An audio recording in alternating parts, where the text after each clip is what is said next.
So when I was getting ready to start working out again, I whipped out my phone and my Spotify, and I started putting together this gym playlist. And then the Spotify is saying, okay, you should try this song and add this song, and it recommended an old Kanye song. Now this wasn't a song from the Jesus is King Sunday service, Kanye West. This was a song from the, that era of Kanye West.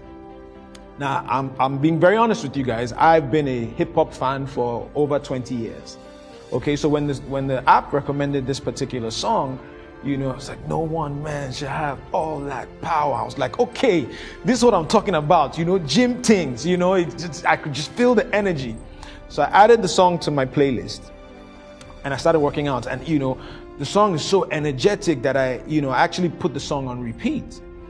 And when I was done with the workouts, as I was going through my day, I actually used that playlist and that song in particular over and over again, because I felt like it was just giving me the right kind of energy that I needed for the day to power through and to push through my challenges. And, the day went by and, I got a lot done and it was good. Now, the next day, in the morning, I think I was in the kitchen, cooking breakfast or something. And, I was going about my business and I hit my little toe against the corner of a table. Now, you guys know that that's a very painful, just a very sudden, painful experience, a very shocking pain that just, when you stub your toe, it's just like, And as it happened, I didn't know it. I just let out a curse word. I'm not going to repeat the word here, we're in church, but I just let out a curse word like, And in that moment, I caught myself and I almost put my hand over my mouth like, oh my goodness. Now I'll give you some background. One of the things that God has fixed and cleaned up about me has been my language. So a few years ago, my language was pretty vulgar. I felt like I was a decent guy, but my talk was not as clean as I wanted it to be. And I would use a lot of curse words with my friends and in just social settings. And over time, I started feeling like, man, as a child of God, I really shouldn't speak like this. So I started putting it on my New Year's resolution that, I'm not going to curse anymore. But the resolutions didn't work. So I started praying about it and just being intentional about the language that I would use. And with time, my language did get cleaned up and I hadn't used a curse word in ages. But this particular morning, it just came out of nowhere.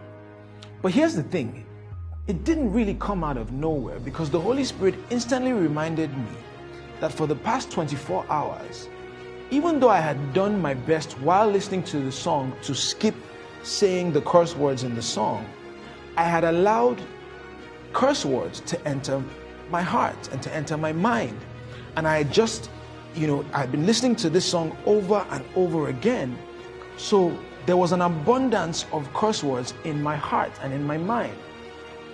And so it was only a matter of time before what I had allowed into my heart to come out of my mouth. So if I'm spending time from morning till night listening to music that has a lot of curse words, inevitably, sooner or later, I'm going to start cursing. If I spend my time listening to gossip, then sooner or later, I'm going to become a gossip. If I spend my time consuming content, whether it's comedy or videos or music that is really, really vulgar, sooner or later, it's going to seep into my conversation. So can I take it a step further?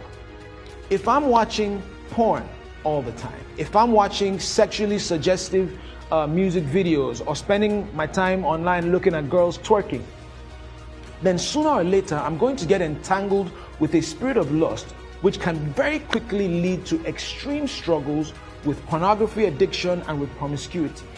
Now, I'm digressing a bit, but I feel like this point is extremely important. So if you're out there and you know that you're struggling with lust, then you probably need to stop letting lustful things into your heart.